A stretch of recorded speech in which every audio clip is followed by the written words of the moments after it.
Una ciudad centroeuropea a las 10 de la noche. Tranvías casi vacíos, calles desiertas. Sus ciudadanos se acostaron hace ya un buen rato. Mañana es día laborable. Una ciudad española, misma noche, misma hora. Las calles, los restaurantes, los cafés están llenos de gente. De los que regresaron a casa, gran parte está embebida ante la tele. No, mañana no es fiesta aquí. Estos niños aprenden ya a trasnochar.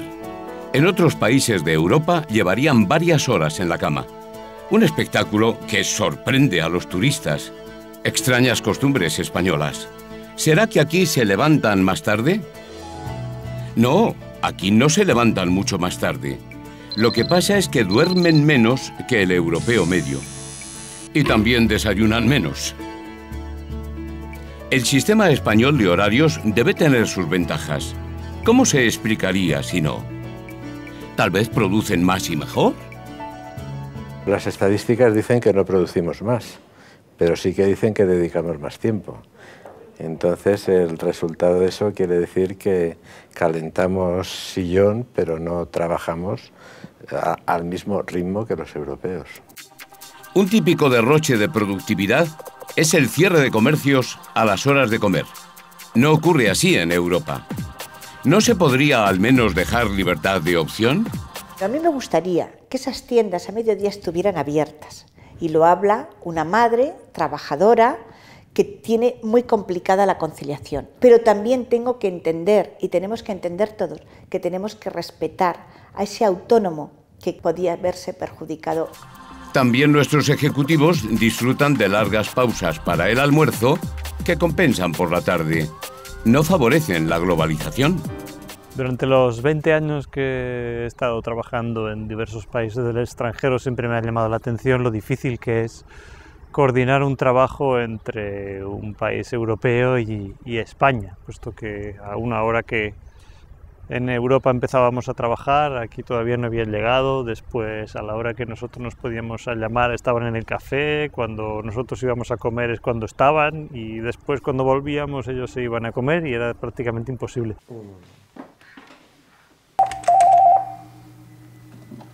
Soluciones y Mediaciones, buenos días. Hello, yes, Mr. Lopez, please. Mr. Lopez is still at lunch. Still at lunch? But it's almost 5 p.m. He will call you back. Too late now. We're about to close for the day. Good afternoon, thank you. Cuando llegas al despacho y tienes cosas que hacer, pues son las 5 de la tarde. Y eso implica pues, que luego llegues muy tarde a casa, con lo cual lo de la conciliación, que sí que lo consiguen en otros países, la conciliación de la vida familiar con la profesional, pues aquí prácticamente es imposible. ¿Será entonces que los horarios españoles son más beneficiosos para la salud en general? Está comprobado que el dormir poco o mal dormir afecta a nuestra día a día, nuestra salud y sobre todo afecta a nuestro organismo en muchas facetas. Estos horarios deben favorecer al menos la vida familiar. La vida de familia se queda en muy pocos momentos al día, si es que alguno, y eso está teniendo consecuencias tanto en el número de hijos que se tienen por mujer como en el número de separaciones, rupturas matrimoniales que tenemos al cabo del año, como también en la cantidad de antiestresantes que estamos tomando y las bajas por estrés, que son más que las bajas por maternidad. No, ya se ve que no. Hoy tampoco los niños han visto a su padre o a su madre cuando ésta trabaja hasta tarde. El contexto social que viven actualmente nuestros jóvenes supone una dificultad añadida para su formación y realización personal. La falta de disposición al estudio, el fracaso escolar, la desorientación y la pérdida de tiempo en asuntos efímeros y sin valor han pasado de ser problemas puntuales a elementos normales en la forma de vida de muchos de ellos. Y es que en el actual contexto social ha cobrado especial relevancia el deterioro de las relaciones familiares.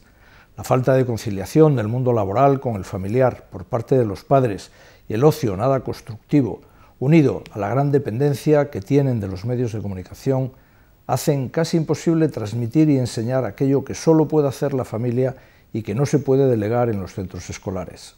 Por este motivo, es fundamental el hecho de que la sociedad tome cada vez más conciencia de la importancia de racionalizar los horarios y de hacerlos compatibles con el estudio de los jóvenes y la vida familiar. Entonces, los españoles dormimos poco, producimos menos, vamos por delante en fracaso escolar, por detrás en exportación, nos accidentamos más y gozamos menos de la familia. ¿Cómo se explica esa combinación de despropósitos? La televisión tiene algo que ver. Tenemos el prime time a partir de las 10 de la noche hasta las 12 y la 1 de la mañana, cuando en el resto de Europa es desde las 7 hasta las 10 de la noche. Los derechos de televisión representan un porcentaje muy elevado de los presupuestos de los clubes.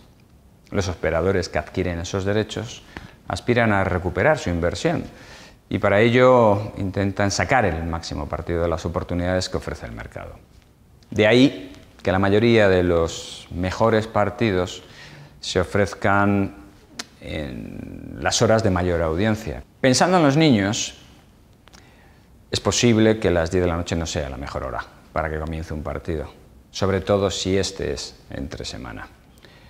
Pero no es menos cierto que mientras la sociedad española no sea capaz de cambiar sus hábitos de vida y alcanzar unos horarios que permitan compaginar las responsabilidades laborales y familiares, será también muy difícil que cambien los horarios del fútbol. Por lo tanto, soy partidario de un cambio global en esa dirección que facilite la convivencia saludable y racional entre los dos mundos. Cierta moda cultural, iniciada en los años 70-80, lleva a multitud de jóvenes españoles a poblar calles o discotecas durante noches enteras. El carácter y la personalidad de los jóvenes se ven afectados en muchas ocasiones por una vida de ocio mal planteada. Muchos fines de semana viven excesivamente la noche y duermen durante el día. El buen orden de una sociedad y las bases sobre las que se debe asentar rectamente deben llevar a una vida ordenada, también en cuanto a los horarios. De esta forma se evitan algunos de esos trastornos o disfunciones que pueden llegar a ser verdaderamente preocupantes. Entonces, ¿no somos los que más nos divertimos? ¿Los europeos se lo pasan bien con sus horarios? Sí, los suyos son más racionales. Dan tiempo para todo. En primer lugar, para la familia y el descanso. Dejan espacio a la práctica de un sinfín de deportes. Permiten saborear mejor las maravillas de la naturaleza. Los que trabajamos con cuestiones de órbita sabemos que los días todos tienen 1440 minutos, 86.400 segundos y que a todos nos dan los mismos y hay que tratar de distribuirlos de la mejor manera posible.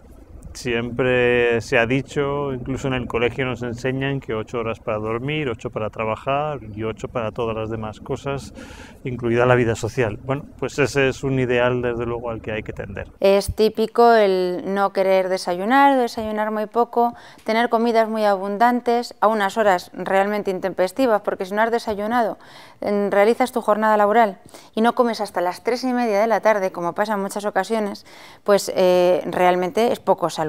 Si a eso le sumamos cenas a las 9:30, a las 10, las 11 de la noche, como pasa en España, que no puedes ir con invitados de otros países a comer, a cenar a las 7:30, a las 8, porque en ningún restaurante te atienden, pues claro que afecta a la salud, ese desorden, esos desequilibrios en los horarios. La calidad tal vez sea mejor, pero no el reparto de las cantidades. Desayunar poco no es sano. En Europa se desayuna más y el almuerzo es más ligero. Permite trabajar mejor por la tarde. La cena es allí la comida principal. El tema de la comida es complicado, no nos engañemos, pero el tema de la cena debería ser un punto de encuentro familiar natural y sencillo, y la excepción debería ser la otra, ¿no? Bien aprovechados, esos horarios permiten asistir a conferencias, conciertos, teatro, cine, o quedarse en casa conversando, leyendo, dedicándose a un hobby o haciendo esos arreglos tan necesarios. Otra opción es entregar generosamente tiempo para ayudar a los demás a través de ONGs y asociaciones caritativas. Difícilmente se podrá llegar a todo sin puntualidad. Es una gran virtud social. Hacerse esperar es falta de consideración. Y si es en el trabajo, puede ser una injusticia. Y todo el mundo insiste en que la puntualidad es una obligación natural, sencilla, pero estricta, en el sentido de que el derecho que tenemos a hacer esperar a los demás es un derecho inexistente, es que no podemos hacer esperar a los demás. Ofendemos a la dignidad de los demás cuando llegamos tarde, aparte de los daños que generamos, retrasando reuniones, conectando esas reuniones con otras que vienen después. En los países avanzados se acostumbra a almorzar de 12 a 1 y a cenar de 6 a 7. Esos horarios permiten conciliar la vida familiar y laboral. Actualmente conciliar la vida laboral y familiar en España es muy difícil, no es imposible, yo lo hago mal, pero lo hago, lo intento por lo menos. Pero es muy difícil. ¿Por qué es muy difícil? Porque como estamos basándonos siempre en una cultura de presencia en el trabajo, si estás presente en el trabajo no estás presente en casa. Yo creo que la situación lamentablemente de crisis que vive España en estos momentos va a hacer que las empresas sean cada vez más sensibles para tener a los mejores talentos y para retenerlos. Y por razones de competitividad y por razones de productividad se va a acudir cada vez más a esa racionalización de horarios, de flexibilidad en la entrada y en las salidas, quizá de menos criterio presencial allí donde se pueda hacer. Y esto va a ayudar a que los mejores hombres y las mujeres más preparadas puedan estar realmente trabajando en las mejores empresas. Se trabaja mejor y más intensamente cuando se ha descansado y se ha dedicado tiempo a nuestras personas queridas y a las cosas que valoramos. ¿Pero no es una utopía aplicar a España los horarios europeos? No hay un cambio de homologar nuestros horarios con los europeos porque hay muchos compromisos a todos los niveles en este país que tendría que concienciarte de este tema, políticos, empresarios, sindicatos, y habría que hacer fundamentalmente una revolución en este tema y que todos tomaran justo medidas y decidir, bueno, vamos a trabajar en este tema. También parecía utópico, hace unos pocos años, abandonar nuestra peseta e introducir el euro. Para muchos era un sueño imposible. ¿Y por qué euros sí y horarios no? Tal vez porque en el caso del euro hubo una voluntad política y un apoyo mediático todavía incipientes en el caso de los horarios racionales. Pero el cambio al euro no se hizo en un día. Las primeras propuestas de una moneda única datan de hace 4 décadas. El cambio de horarios no esperará tanto. Ya está en marcha la estrategia que lo hará triunfar. La respuesta nació en la sociedad civil. La sociedad civil puso en marcha en junio del 2003 la Comisión Nacional para la Racionalización de los Horarios Españoles. A día de hoy, esta Comisión Nacional está integrada, está formada por más de 100 instituciones y entidades. En ella están presentes varios ministerios del Gobierno, varios representantes de las comunidades autonómicas, de las organizaciones empresariales, de las organizaciones sindicales, en definitiva, también de la sociedad civil. Hacemos un llamamiento a la sociedad española. Convocamos a los 46 millones de ciudadanos para que cada uno de ellos, después de una reflexión, actúen en favor de unos horarios más humanos, más racionales, más europeos. Siempre se ha dicho que el tiempo es oro. Sí, pero solo si sabemos aprovecharlo. Si lo dedicamos a lo que vale la pena, a lo que potencia la dignidad del hombre, a su dominio sobre la naturaleza por el trabajo y a su capacidad de amar y de hacer familia. Igual que el valor del dinero, el valor del tiempo debe inculcarse desde la infancia, en el seno de la familia y en la escuela. Perder el tiempo es perder un poco de nuestra vida. Un país entero, sobre todo un país moderno y en un mundo globalizado, no puede permitirse el lujo de perder un poco de su vida y de sus energías económicas y sociales, dilapidando un bien tan precioso y escaso como el tiempo. Un bien más escaso y más precioso que el agua misma.